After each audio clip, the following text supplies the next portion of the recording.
All right, I'd like to call the November meeting of the Information Technology Advisory Commission to order.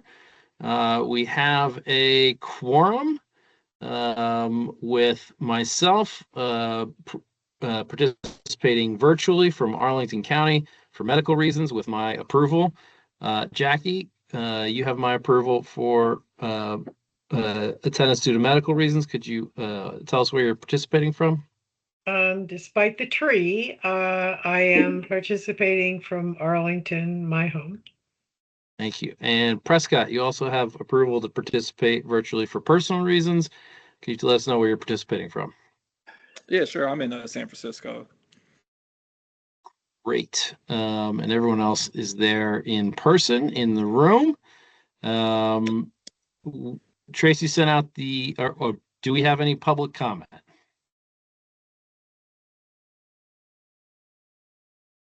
All right, no public comment. Adoption of the minutes is the next item. Tracy said to round the minutes from our last meeting.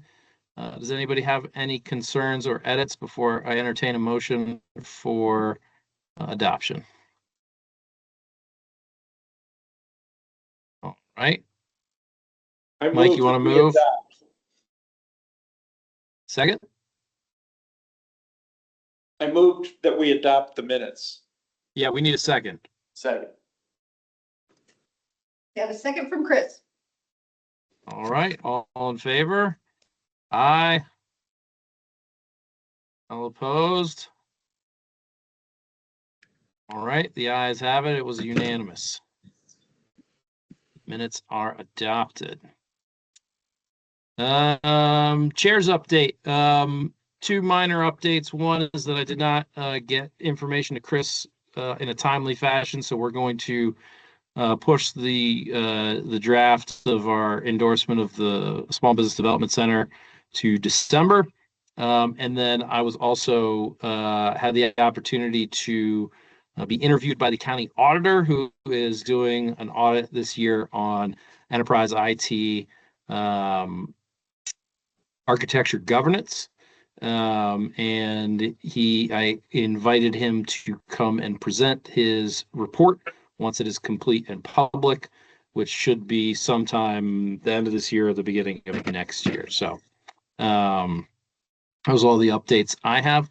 Mike, do you want to share anything from the Long Range Planning Commission, long-range planning meetings that are going on? The commission met on Wednesday night and continued to explain its extensive outreach into the county to solicit and gather opinions on land use, and the process continues. I think the next step will be the drafting of a new introductory chapter, and that will happen this winter.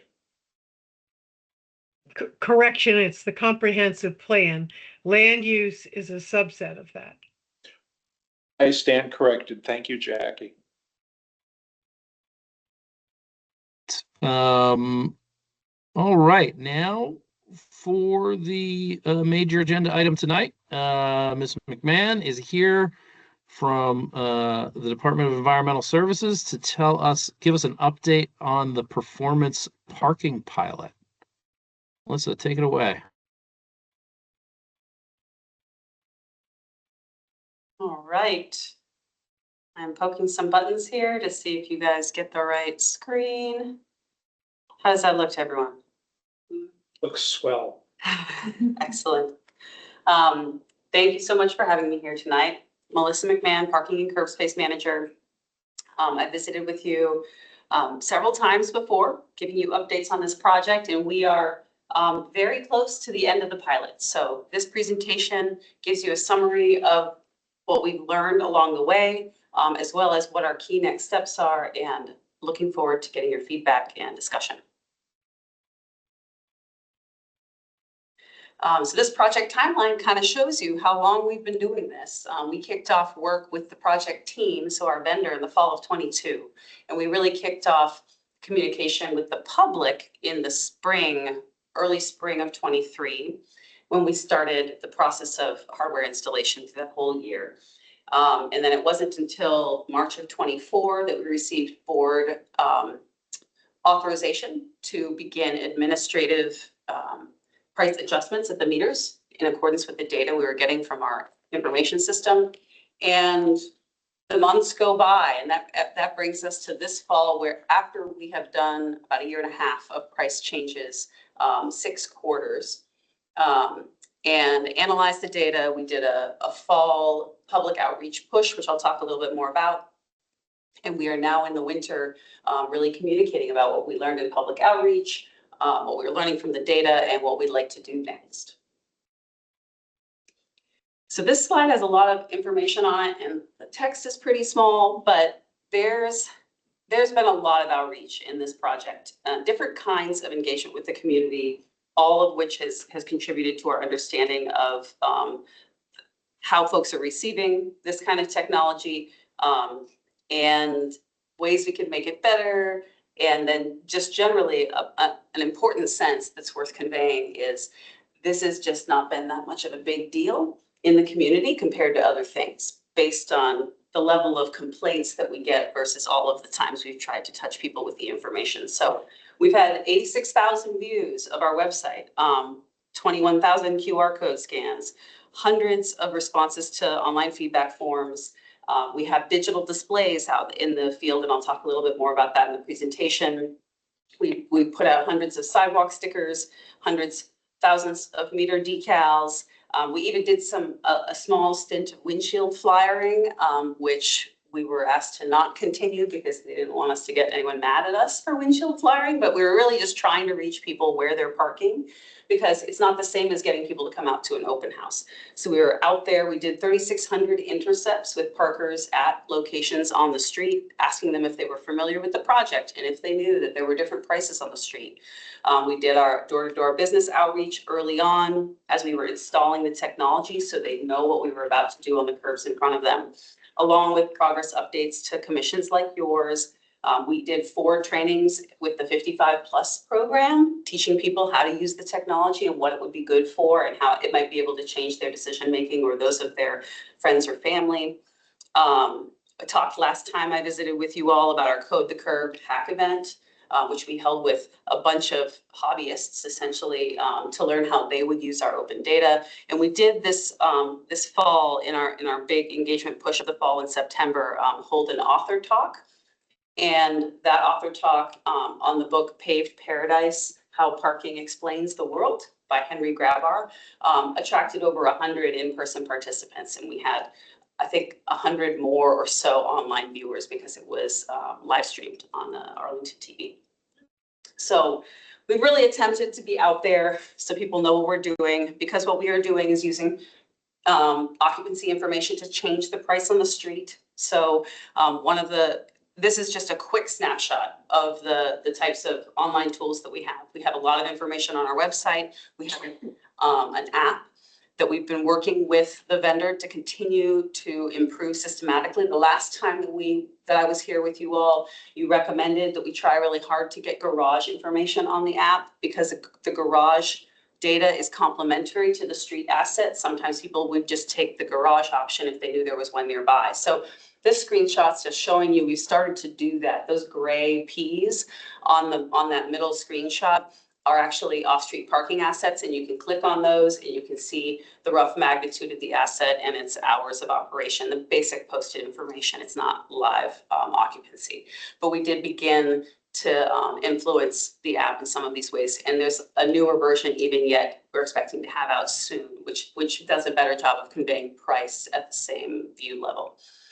We've got a meter rate by location map. We've actually created some easy to print PDFs because we've got some requests from people to just have something they could stick on their fridge rather than some interactive map that was complicated. So we created these easy one-sheeters that show people neighborhoods and a time of day, like your noon prices in Clarendon, your 6 p.m. prices in Ballston, that kind of thing.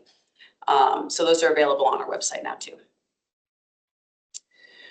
So this sheet highlights, we do have 10 digital signs up now. So this fall, we got the other 8 that we were waiting for a long time, finally up on the street. We've been getting a a slow feed of feedback from the community. Interestingly, sometimes the comments you get through the online forum are, why are you doing this? But the comments you get when you interact with people at the county fair are, I saw those signs, that's really cool. So there's just a difference in how you touch people, what they're likely to be telling you about their experience. And we've actually done some recent, I would say, fine tuning of locations of some of these signs where we're trying to make them easier to see, but by vehicle as you're approaching them, and making some minor adjustments to either their location or their height. And we've done a lot of revisions over time of the actual layout of the information on these signs.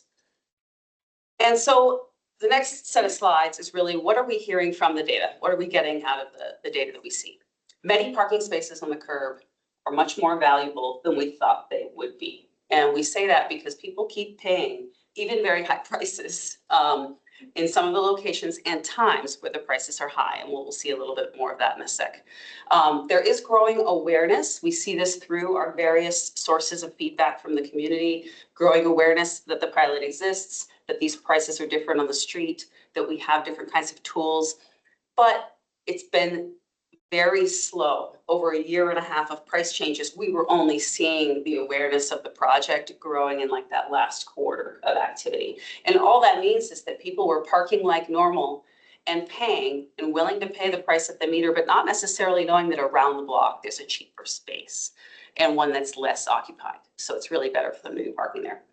Low price spaces are still highly available. I'm going to talk about stated preference versus demonstrated preference in the project. And just ping back on our ADA and RPP findings. I reported more in depth on those the last time I was here. Those findings have not substantively changed, but I just wanted to highlight those as well. And our payment compliance is low and it's unaffected by price. So we don't necessarily see the fear was not realized that really high prices would start to cause people to park and not pay more in those locations. But the flip side of it, so that's sort of a good thing, but the flip side of it is that low payment compliance means pricing is not going to be as influential on behavior as you'd like it to be. So in our high demand areas, we're not seeing a lot of change. So this is part of that story of the prices are not having substantive influence yet. And these are in those areas that have caused us to raise price based on how occupied they are. We're just keeping track and tracking through plots like this. The orange boxes are the high demand areas where we've raised prices. The blue boxes are the lower demand areas where we either haven't raised prices or perhaps lowered them. Those are grouped together.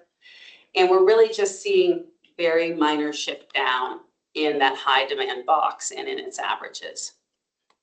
So nothing big to write home about yet, but we are learning. And one of the things we are seeing is we know with more and more seasons of this data, we'll be able to isolate summer highs and winter lows. We see in our data what we suspect is a particularly strong winter dip. We had a couple major snow events last January into February. And so that's what those elements are circled.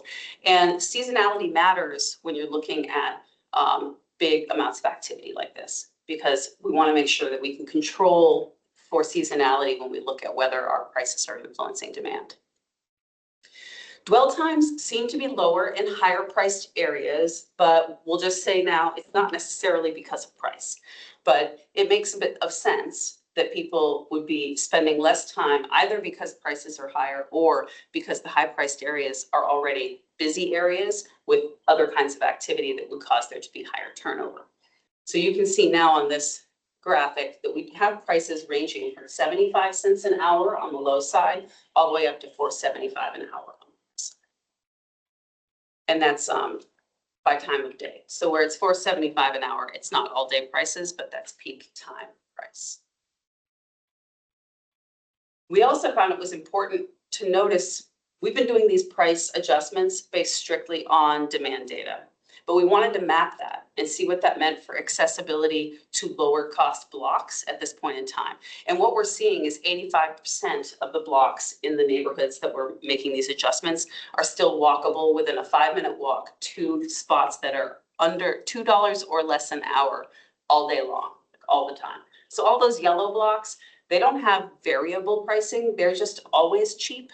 and you can, and the walk sheds, the dark blue is the 2-minute walk shed, and the lighter blue is the 5-minute walk shed of where you can reach from those cheap blocks. So you can see there's a whole lot of coverage where people can actually park in the cheapest areas at any time of day. In neighborhoods like Clarendon, Clarendon's kind of funny because the blue on the top part of the neighborhood is cheap in the middle of the day, but it gets more expensive at night. And the blue where Northside Social is on the sort of southwestern side is expensive in the middle of the day, I think because of Northside Social. There's more demand, so it has a higher price point, midday price point, but it gets cheap in the evening. So in Clarendon, which shows up, by the way, as a big gap in this map, it makes it look like you can't walk to anything from cheap. What it really means is that depending on the time of day, you'll pick a different spot, but there's still parking in the center of the neighborhood within a 5-minute walk that's going to be $2 or less an hour. In terms of stated and demonstrated preference, one of the important messages from this project is that we have gone through a lot of effort to get stated preference from folks. An example, over 1,000 respondents to a ranking question we asked through many different means, discovered that really evenly split, a third, a third, a third, people felt that being close to their destination was their most important priority, and therefore they'd be willing to potentially pay more for it. Having the parking be easy to find was their most important priority, or cheap. So they were evenly split. It wasn't everybody saying cheap. It wasn't everybody saying close. But that tells us that we need to develop a management process that gives you all of these things, gives you cheap spots, gives you close spots. And to get all of those things, we need to use price in the equation. The demonstrated preference is that we've been counting over, it's almost 14 million parking sessions in the course of just this window of time in the project. And every parking session is a demonstrated preference. It's a willingness to pay. It's a decision to decide to come to the neighborhood, park, pay the metered price, and do your business. And so what we're seeing with the demonstrated preference is that people are willing to pay more than we think they are. There are likely more people looking for parking than there are spaces at busy times and days. And we can talk a little bit more about latent demand analysis. It's really challenging, but there's indications that there's latent demand in some of these areas that stay very busy. There's still low awareness of the lower priced options. So we want more of the people who are parking and trying to park in the high demand areas to shift to some of those lower demand areas. And we're still waiting to see evidence of that behavior happening consistently. And low payment compliance does reduce the effectiveness of price increases in shifting our demand. So highlights from stuff you've seen before: ADA spaces continue to be highly available, and misuse is easier to spot because of the data that we have in these spaces. So you can see the relative busyness of the spaces by neighborhood, standard spaces compared to their ADA counterparts. And we completed a monitoring study of RPP street segments that are close to our project area to verify that we were not causing, or to really observe whether the project would cause overspill impacts into those RPP streets. And essentially, we found no correlations in those two data sets. There was only one RPP block out of about 20, maybe 25, that appeared to have increases through all the seasons that we measured, while also being near an area of the pilot project that had received several price increases. And the rest did not show that influence. So that is a block that we are continuing to monitor. And it's the kind of thing where when we use data like this, we can ask police to do some targeted enforcement, see what's going on that block, and see if it's something that is just neighborhood generated, or if it's something that that we can mitigate through adjustments on the metered streets. Sorry, what's RP? Residential permit parking. Thank you. Thank you for pointing out that not everybody is as embedded in this as I am. I should know that I have a permit. Yeah, sure thing. So I did include this slide on some payment compliance insights. The top graph, what you'll see is a very steady rate of 40% or under meter payment compliance in the project area since January 2024 through September of this year.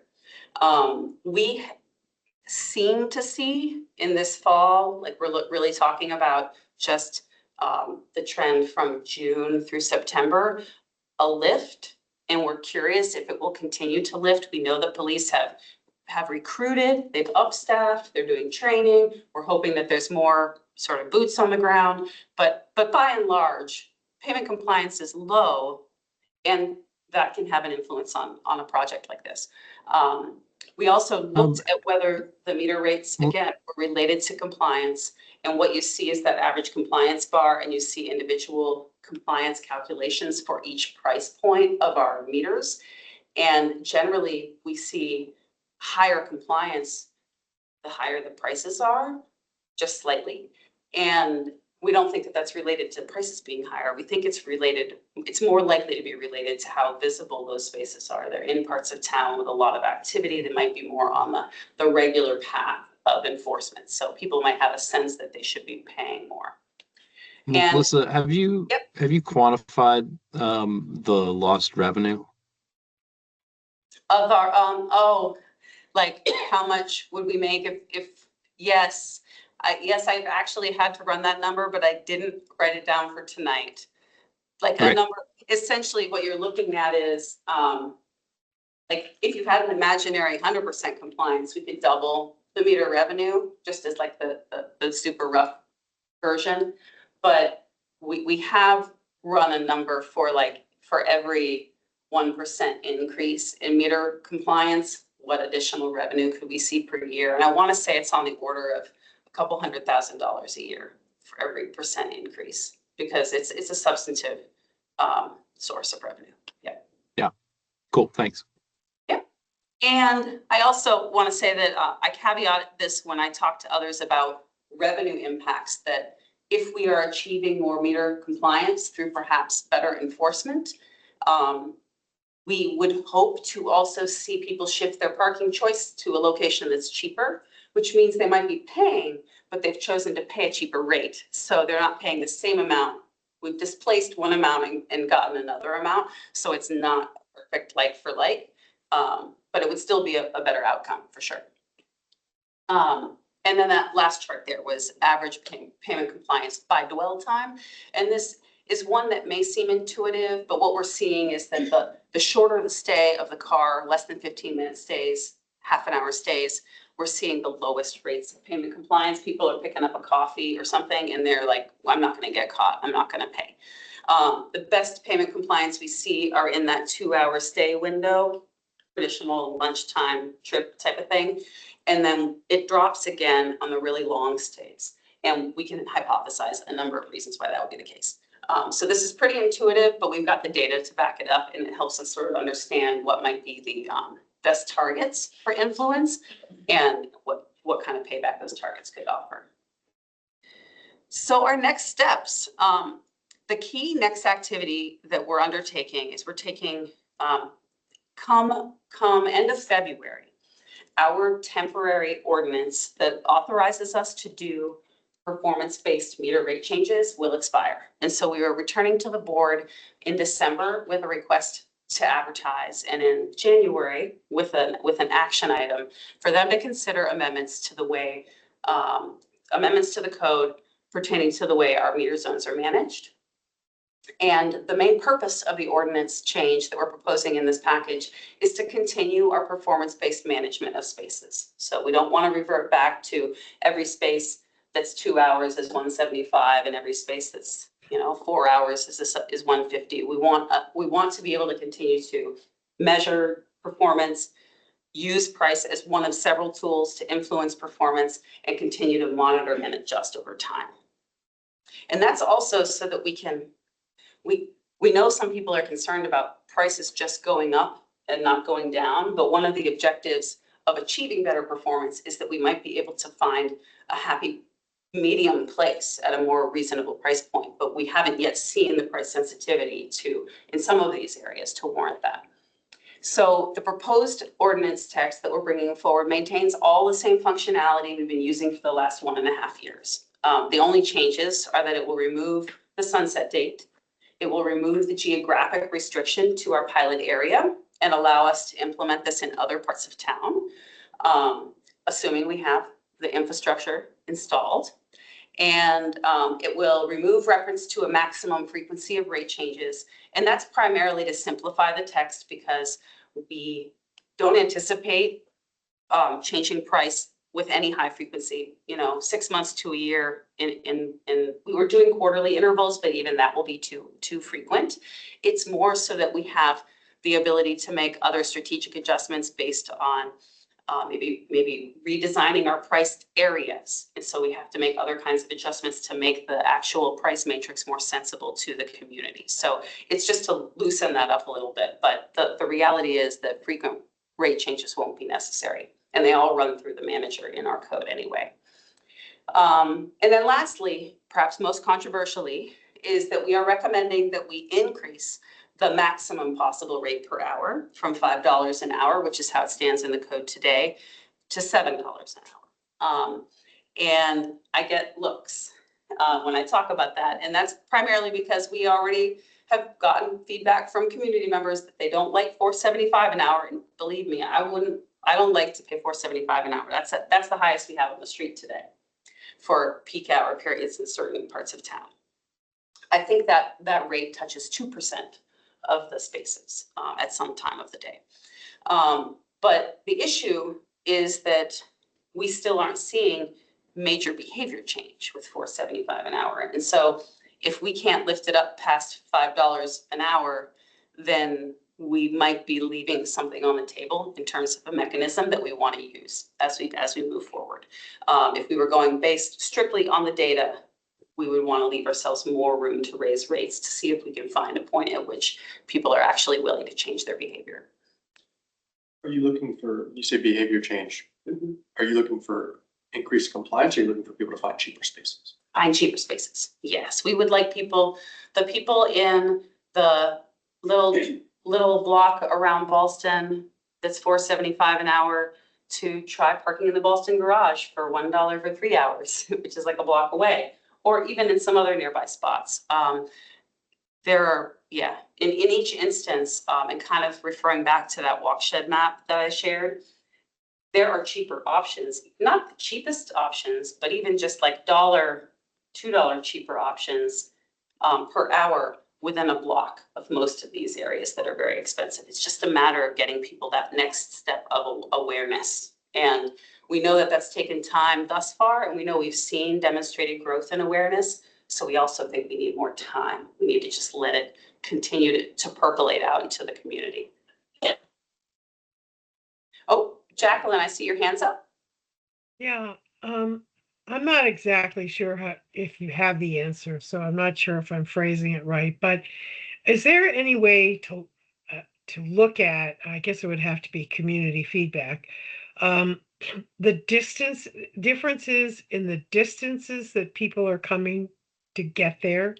So if you are driving from far away to get there, then alternatives for getting there may or may not compete. I'm thinking of people who are deciding, am I going to drive and will I find a parking space, or do I take an Uber or a Lyft?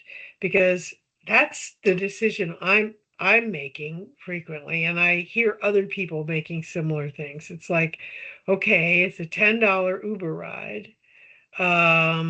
So if I pay $5 an hour, that's like, how many hours can I stay before I've, that $10 is already paid for.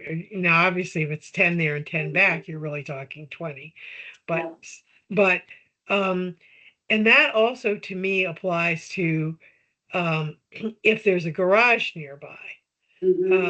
Because if you're coming from a long distance, you might want to go to a garage and then use some other method to get nearer. And this is if walking is not, I'm thinking ADA. But if you're making the assumption that that you are talking about people who are able to park farther away to make it cheaper. Mhm. Yep. But there's also trying to combine options like park in a garage, and then if you don't walk, take a short Uber.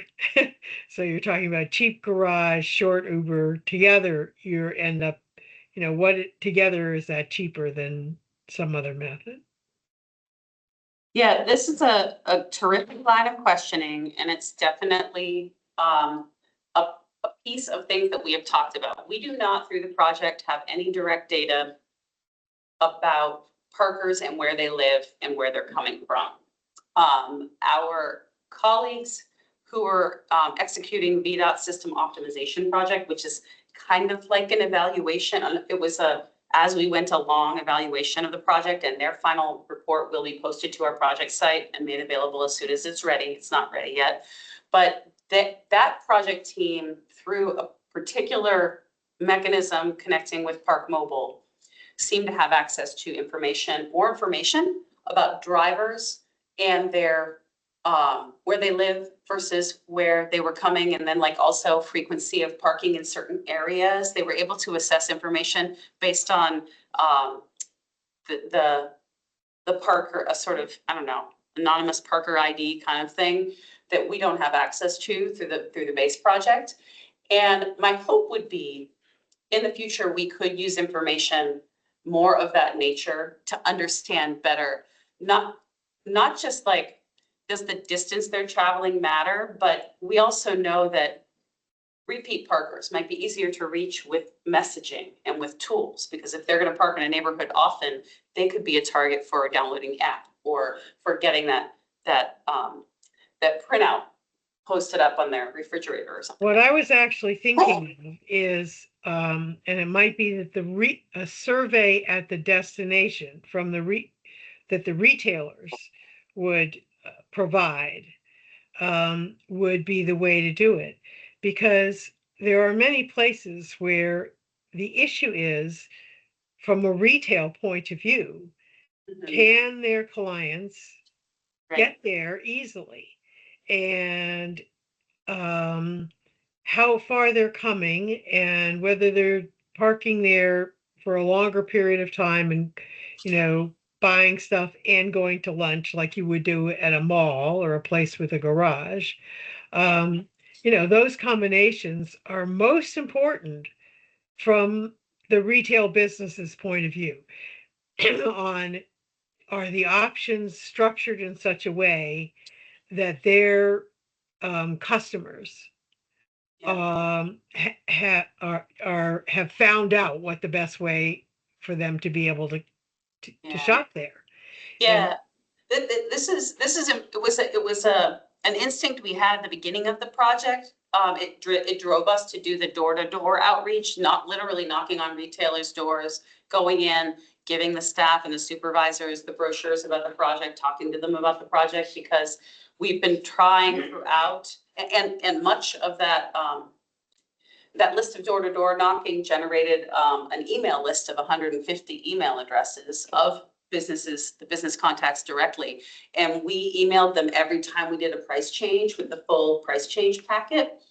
And we emailed them a request maybe a year ago now, 6 months to a year ago now, asking if they wanted us to make them tailored maps for their retail establishment, because we had this particular map model where we would say, this is your business, and we would show all the affordable parking spaces around it. And we got 0 hits. Like no one wanted to help us out with that. Now, I don't blame, I think it's just the nature of retail. They're too busy. They got other fish to fry.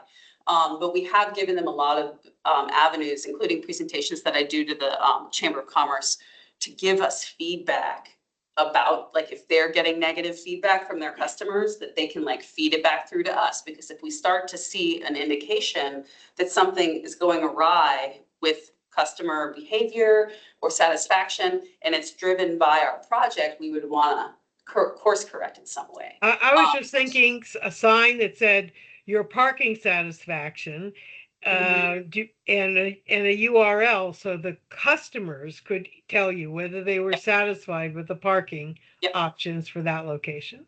Yeah, and we did so similarly, but not based on the retailer, but through Park Mobile, through most of the course of the project, that same VDOT team doing an evaluation set up a link, a pop-up. So when you paid on Park Mobile and you finished your stay, it would pop up a parking satisfaction survey. And it was essentially, are you happy or not with your stay? And it was so super, super simple, but then it gave you a chance to give a little more info. And we got a bunch of open-ended responses, like hundreds and hundreds of open-ended responses also. But the top line of that happy or not question over the entire project is it's been in the high 80s of satisfaction.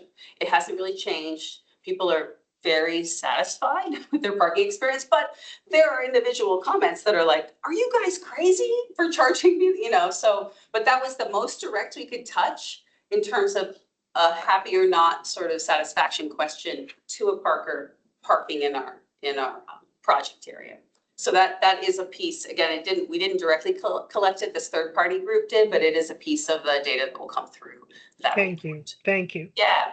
Yeah. And I think we're still trying to actually take over that functionality so we can keep it for a while longer. Since their project is retiring, we still really like the Happy or Not tool, and we want it to be in Park Mobile so we can continue to get that information. And that's actually a good segue to this slide, which is really talking about beyond the board action. We see a lot of opportunities for continuing to move this project forward and make it more effective. Some of them are refining our digital displays, you know, again, getting feedback, user feedback, and various sources of information to help us understand, is the information displayed good enough? Is it in the right location? Promoting and improving our apps and online tools, again, pushing them out to more and more people and trying to get more people to use them, because when they use them, they seem to be really satisfied, but there's just a lot of people who don't use them. Retooling our signage and our decals at the meter or on the block. So we've had a lot of discussions because a lot of our feedback has been, I just need to make the decision when I get there, and they don't necessarily have the information at hand when you get there. You can see how much you're going to pay right then on the meter, but the meter doesn't tell you really easily how much you would pay if you had arrived an hour earlier, or if you had arrived 2 hours later, or if you had decided to park around the block. So we're looking at ways that we might be able to install actual static information technology in the field so that it can help supplement our digital technology. Other items are here too. We think there are a lot of opportunities, and they all revolve around increasing awareness and uptake of our information systems. And that is the end of my slides. Doesn't have to be the end of the conversation. Hey, John.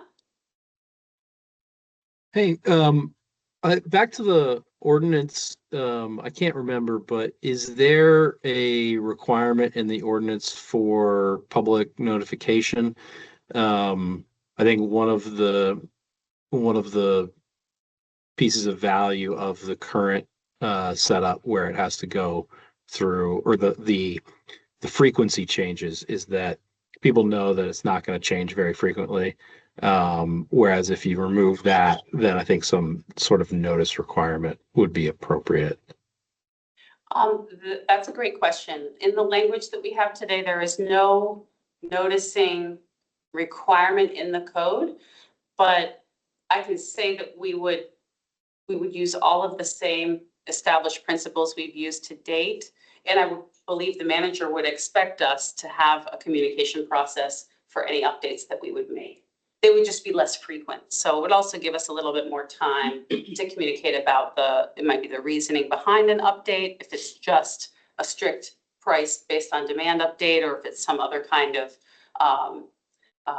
improvement. It would be something that we would have time to do messaging around in advance. The practical execution of it during the pilot was that the manager insisted we had a notice out at least a week in advance.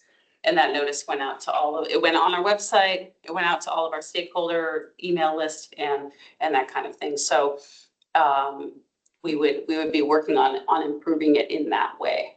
Do you envision that a public notice in the form of like the kind of formal legal noticing would be something that you think would be more effective? No, I just, I think delegating this to the managers is a reasonable thing, but when you're delegating authorities, you want to make sure that the responsible use of those authorities is also thought through in the statute or in the ordinance. So that kind of notice requirement, like if we're increasing the manager's flexibility by removing the frequency of the rate changes, and the geographic restrictions, right? Um, adding some of those best practices that you've learned over the course of the pilot as requirements, I think would be an appropriate way to maintain that kind of public trust in the process. Thank you. Thank you for the recommendation. Sure.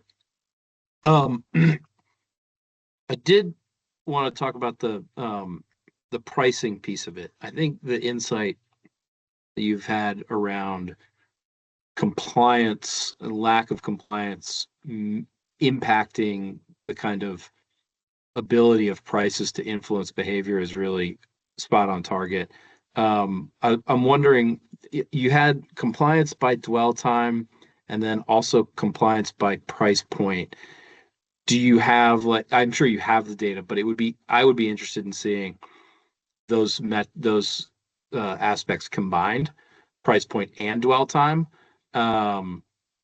Because I think if you're not getting good compliance, then anybody that you're moving to a lower cost spot is likely to just, that empty space is likely to be absorbed by a scofflaw, right?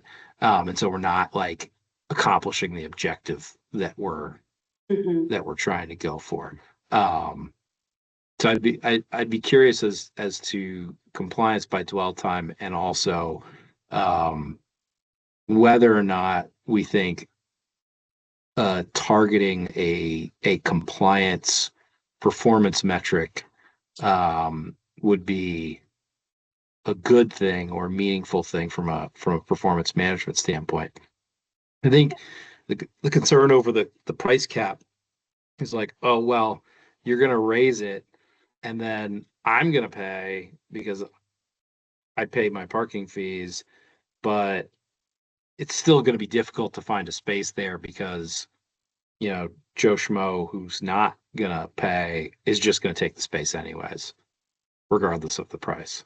So like I don't get the benefit of the increased availability if I want something that's very close and convenient and I'm willing to pay for it, because Joe Schmo's just going to take it anyways. Yep. Yep. No, absolutely. It's one of the reasons why we don't, right now, we are focused on our collaboration with police on improving enforcement, data-informed enforcement. Basically, we actually sent them recently a dwell time hotspots analysis, which was not targeted at short dwell times. It was targeted at overstays, areas in the project where the average duration of stay at the spaces was more than 2 times the time limit on the sign.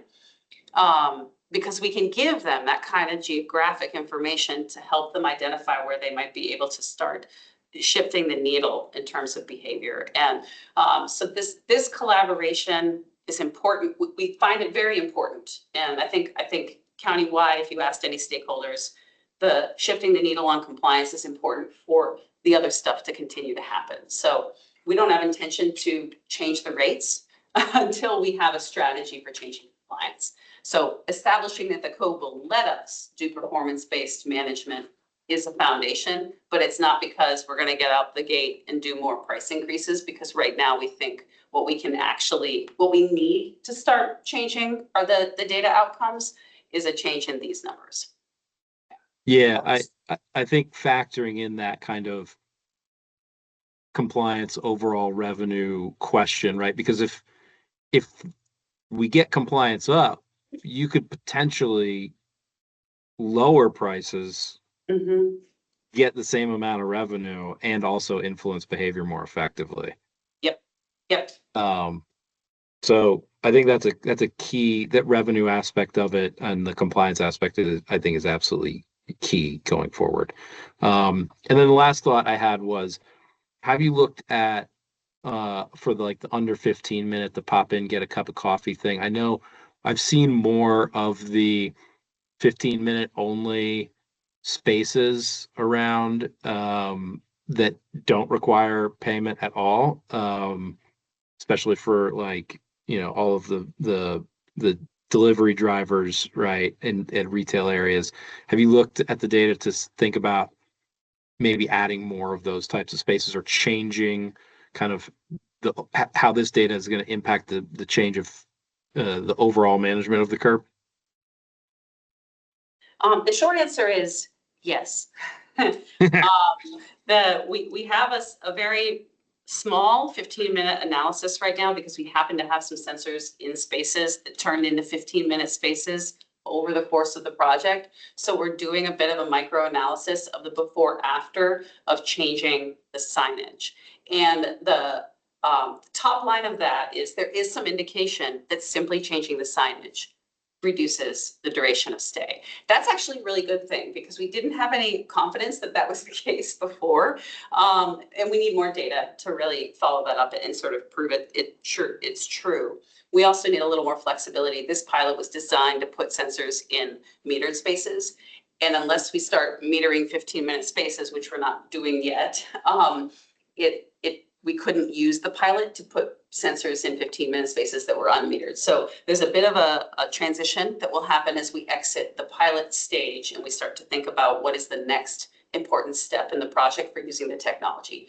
And that's going to be around use cases like this, short-term parking, technology that can support us in understanding occupancy and use of commercial loading zones and similar activity areas. But there is generally a growing demand for 15-minute parking spaces. And strategically, that kind of adjustment happens with operational observations. Sometimes even it's the police department who gives us input about weird behavior that could be better accommodated with more of a pickup and drop off zone. Yeah.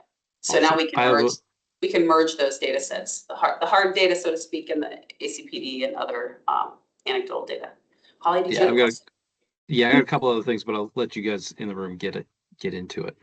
Well, John, the 15-minute parking one was the one, but you're getting all of this data right from those sensors. So do you need the police? I mean, how do the police contribute to? Some places we don't have sensors because they're not, right now we have sensors in the metered spaces, but we don't have them in other kinds of spaces. Yeah. So, and sometimes it's a combination of people will ask for a use change and we'll use the data to verify whether, we haven't had the time to proactively go out and start changing everything. But if people say, yeah, this is what we think it should be short term, and then we go and we see the data justifies that and the average duration of stay is 30 minutes or less, then we're like, yeah, this would be consistent with how it's being used. It would help it work better. And then the sensors will basically perform, you haven't had to replace any of them, or I'm sure you've had to replace some. We replace them mostly when they get torn up out of the street by construction. So that's like the real picker with a technology like this, which is not in itself, each unit is not super expensive and it does last very reliably over a long time. Yeah. But we cannot keep Washington Gas or Dominion or our paving program. That's right. We can't either. So we try our best to avoid each other, but so that's what we end up having to replace them with. How is the compliance currently being enforced? You say you work with the police. So do you just, you know there's an area that has a lot of vacancy all the time, like compliance has really low, so you just send the police over there and they just go meter by meter? How does that work? So it's not quite so real time, but we have a dashboard, a Power BI dashboard, which we've shared with police that allows them to do some of their own geographic searching and sorting of highest to lowest compliance by block. And so that's one option that they have, is to actually just dig into the data themselves, and the supervisors of the PSA team can use it to decide if they're going to allocate their resources a certain way. We also periodically do deep dives of a question, and we highlight issue areas and we send them to them so that they can choose to act on it in their flow of operations. So the example of the dwell time hotspots maps that I mentioned earlier, that was that was our team doing an assessment, finding the locations that had those anomalous lengths of dwell time that would be really problematic for using that space for other people, and sending that information over to police so that they know where the problems are and they have an opportunity to work it in. It's like one step between, the police have a traffic and, what's it called? I think it's a traffic or safety complaint form online, which is for routine problems that require traffic enforcement that they can then follow up on. It's like a step above that because we have aggregate data across the entire county to then look at patterns and try to help them find the places that are best to focus on rather than someone's anecdotal moment on this block face. But it's not automatically directing a PSA to an area through like an app that says your next stop is here, where there's a person who hasn't paid in 15 minutes and now they've overstayed. We determined that the technology that we have in the ground actually has the capability, and there's a module we could have paid for, which we didn't, that would allow police to get like pop-up notifications for people who weren't paying. But we determined that just wasn't feasible. The staff is not so big they could handle that. And they have other responsibilities for street enforcement that's not just metered parking too. So we're trying to find a balance of giving them much more data to drive their decision-making and to back up their decision-making if it's contested, but also understanding their constraints.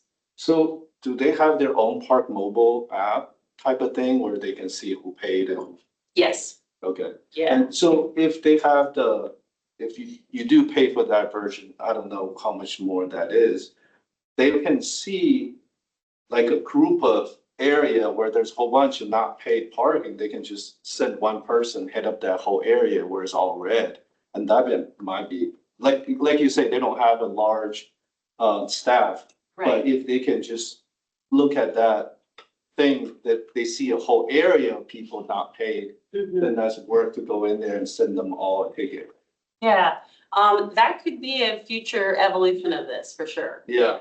Yeah, we sort of do that with the analysis that's available now, in that you can look at a span of time. You can look at the last week and rank, like right in the dashboard, they can sort lowest to highest compliance blocks for the average of the last week. And then you would know in sort of very current terms where are the areas where people aren't paying a lot. It's not as live real time in the sense that you're describing, but it's more about trends in an area. So they might shift where people have their routes based on the fact that a certain set of blocks, if they map them, are connected and they can like hit all of those low compliance blocks, the ones that are really popping to the top in that window of time. I thought you just mentioned that there was some kind of real-time capability, but you're not paying. Correct. Arlington's not paying. Correct. In the, yes.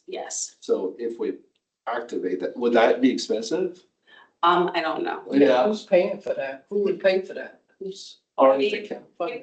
Yeah. the Whoever's paying for taxpayer. this project. Yeah. Right now, the project is paid for by that VDOT grant, but that expired. We essentially come to the end of that paid period at the end of June of this year. Right. So the conversation about how the technology helps us moving forward is also a conversation about what the county wants to pay for going forward long term. And so this was one of those kinds of decisions. It didn't make sense for us to try to opt into that expense.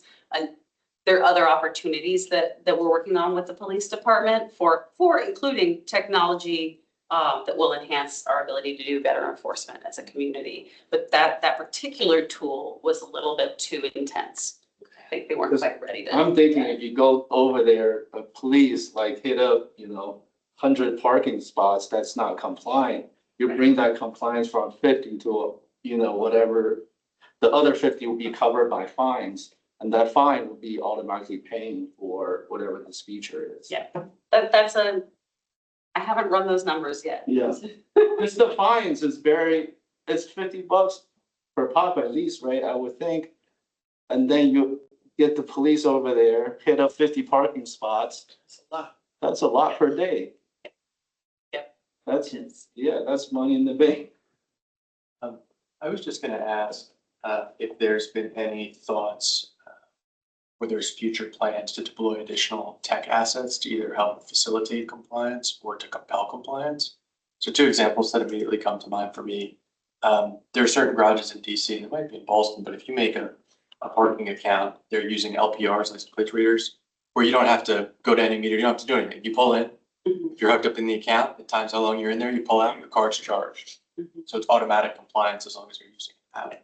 We've got that at Boston Garage. So you have that Boston Garage, so I wonder if there's opportunities to do that curbside. I mean, you need small license plate reader cameras, but then the second thing is, I only know this from personal experience happened to me recently. If you had license plate readers installed in certain locations, I got a ticket within the last year where it was on my dash, and before I could even go to pay it, because my license is registered, my car's registered with the county, I got an email from the county to pay the ticket. Right? It was a little Big Brother when I first experienced this. Like, it's just a little creepy. But I assume that must have been vetted for privacy and compliance concerns. This was, sorry, what kind of a ticket was it? It was like a parking, I think it was like there were signs in my residential permit parking RPP area to move. It would have been. Or maybe it was speeding, but it was Arlington. Yeah. Because I think we have photo speed and photo Yeah. red, Maybe it right? was So that. it could have been a red Yeah. light, could have been a speed, a school zone speed thing. But Okay. the technology was already integrated. And you got an email like right away. Right away, within an hour, to pay the ticket. Click this link, pay the ticket through my Arlington portal because my car's registered. That makes it easy. Yeah. That's the whole the mailing though. Yeah. Takes Yeah. away the mailing too. So the thought is if you had the access to the license plates, your car's registered in the county, and you had license plate readers on the curb, somebody doesn't pay, all of a sudden they get an email to pay their ticket because. Yeah. I have to follow up on this, Yeah. so I can learn more too. I was shocked at first. At first, like me and my partner were like having a debate about the privacy concerns of it.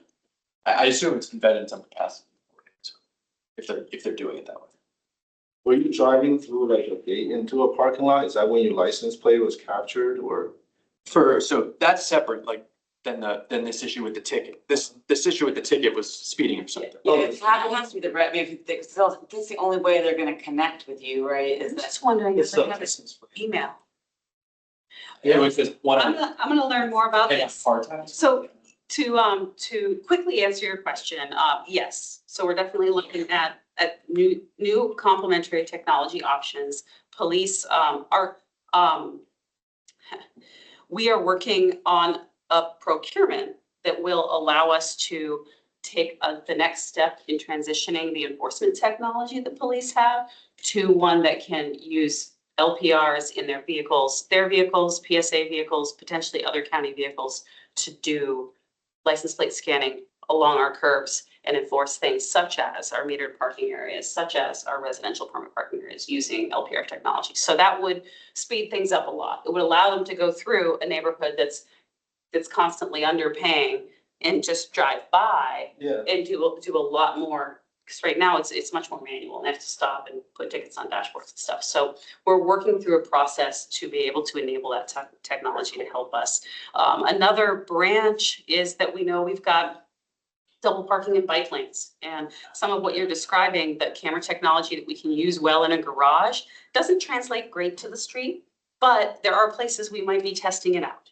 So we've talked about whether there are certain 15-minute parking areas, commercial loading areas, places where there's just frequent abuse by delivery trucks and Ubers and Lyfts and things like that, and they're double parking or they're otherwise parking in unsafe ways. Because fixed camera technology targeted at license plate recognition and providing a tool for people to pay for time to park or to catch them if they're doing something completely illegal that deserves a ticket, like double parking in a bike lane or on the street, then we could use a technology like that as well. So we're exploring these as next steps, figuring out what kinds of contract tools are necessary, what kinds of authorities are necessary, so we can package it all together and communicate well to the. Perfect timing. Yes. And John, did you have any last questions? One comment and then a budget question. You keyed in on like the one pager printouts. I've been thinking since your last visit a lot about, the user personas and how people are using this and why they're not using it and what would make them use it. And I do really think that general knowledge of here's a place you go often, where is good cheap parking that's often available at the times I go, is just information most people will file away in the back of their heads and not open an app to go for. So I do think that kind of direct mail to people in the county, we get, the reminders of like, here's what goes in the green bin, here's what goes in the blue bin, here's what goes in the black bin. That's up on the, on the kitchen wall, right? Yeah. I think there's a lot of there's a lot of That is a good value point there. that I hadn't even gotten to. I had not gotten to that place. We put it on the web and we did format it so that I think it's the like under $2, over $2 or something. We made it simpler. It's Right. not the Yeah. actual rates everywhere. It's like cheap versus more expensive. But Yeah. we could totally consider how to like phase in direct mailings to get like a glossy version of this out to people, because then maybe Yeah. they're more likely to pin it up. We get the in the fall or before the fall, we get the pickup door hanger on the cart, right? Those types of, I think, simplified direct public awareness communications where, the app is great if you need to know right now, but most people don't. And so the general awareness might help change behavior as well. Pivoting though to the fact that I was going to ask when the money ran out, but you said it already ran out. So what is the kind of the budget implications for this project going forward? And what is the funding stream that we're looking at? So we have been, what's the word, paring down to make this as small an annual ask as possible. I think, oh gosh, I don't have these numbers right to hand. I want to say it's in the realm of $400K a year in ongoing costs, which are associated primarily with software as a service. So there's ways that we could trim it back further potentially, but that would be the bottom line to maintain the system in the long term. And so this is a part of the CIP discussions. So that's where you will see it. I'm not sure to what extent this group weighs in on CIP items, but it will appear as a CIP item and request. Yeah, it would make sense to me personally to pair the cost of this system with a target for increased revenue from enforcement. Mm-hmm. Given that compliance is so low, right? We got a lot of people who are parking or cheating the system. So Yep. something to think about. Yeah. Pays for itself. Yeah. I mean, I think Because each percent, you say it's $100,000, right? each percent is probably a couple $100,000. Yes, so just increase that by a couple percentage. But a part of that has to do with the enforcement piece of it too, right? Right. The compliance gets better with enforcement. Our data helps to inform enforcement. Enforcement needs money to pay for itself too. So yeah, we're all looking at But those. there are conversations. Okay? Yes, the conversations continue, and the request is in action, because we basically, at minimum, we want to maintain the system we have. Ideally, we find sources of money to help us expand the system to areas we haven't put it in yet. Not for forever and ever, but to get, a multi-year baseline of data for some of the other parts of town, like Arlington. You can probably think of some other places yourself you'd like to have more of these data. So that's another piece that's not in the budget request, the baseline budget request, but it is something that we are pursuing sources for to see if we can make that happen. And then the other technology discussions are all around what are the projects that we can get interest in or get grant money for, and how does this, maybe there are ways to do low cost to no cost pilots with companies that let us try out different things. But we're exploring all options to be able to make some of these next opportunities come to life. Opportunities like all within all transit area in the transit or just area in the parking? Well, right now we're talking about curb space management. Okay. So the most of what I'm most directly involved in is the curb space management and the ways that right now we use technology projects and technologies to improve our ability to manage the curb. Okay.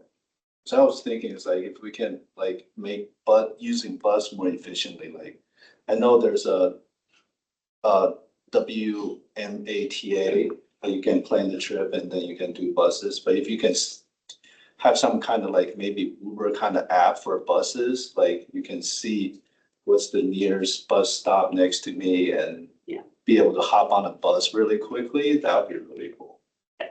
Yep, we can talk about that in another meeting. I'll bring someone else in for you. Yeah, that would be really There are cool. some transit specialists Yeah. who probably have more insights. I just thought of than I it right now. It'd be cool to like get on a bus whenever I want. I think you have one more question from Jackie. Okay, Jacqueline? Yes, another crazy idea. A different type of pilot, as you know, and was in a different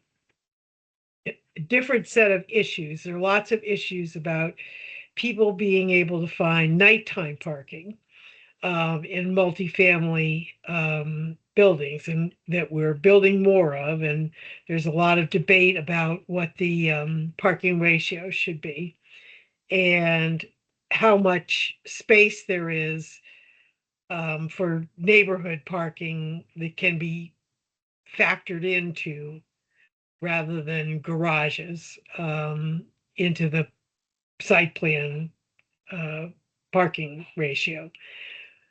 One of the things that I could see possible would be to have a fund that multifamily units would pay into that would make it possible to identify, in a neighborhood where the parking was, and so that you could have a similar kind of thing as you're doing for really commercial areas, for residential areas that are combinations of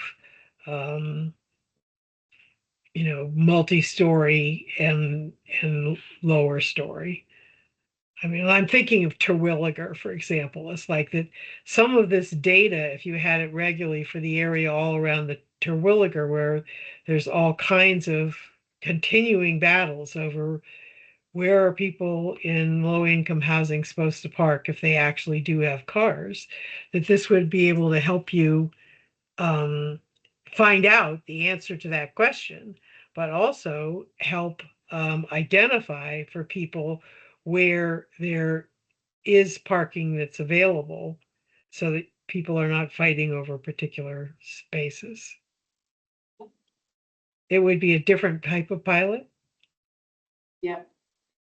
Yeah, I could see elements of our current technology, how it could support that, but then also maybe some other ones that would have to come into play. And I was thinking of your no cost, low cost. You might have it funded by a parking fund that in a geographic area, the multifamily housing or residential housing paid into that fund to be able to get that technology. Thank you.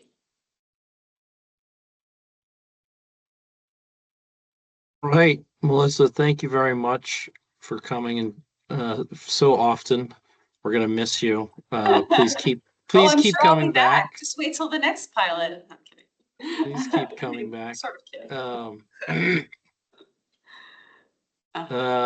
Moving on to the agenda, trying to close out here on time. DTS update. Holly or Tracy, do you have anything to share with us? Nothing significant at this point. All righty. Anybody have anything for the good of the order?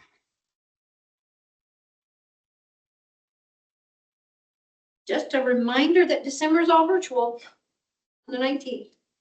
So Yes, not December will be virtual, and it will be on the 17th. 17th. I'm sorry, I said 19th. That's today. Third Wednesday to deconflict us. No one wants to do tech commission on Christmas Eve. Not even Santa. All right, I will entertain a motion to adjourn. So moved. And second, I second. all in favor? Aye. Aye. Any opposed? The ayes have it. It is unanimous. Thank you very much, folks. Have a good evening. Have a happy Thanksgiving, and we'll see you in December. Good night. Thank you. Good night. Thanks all. Thank you.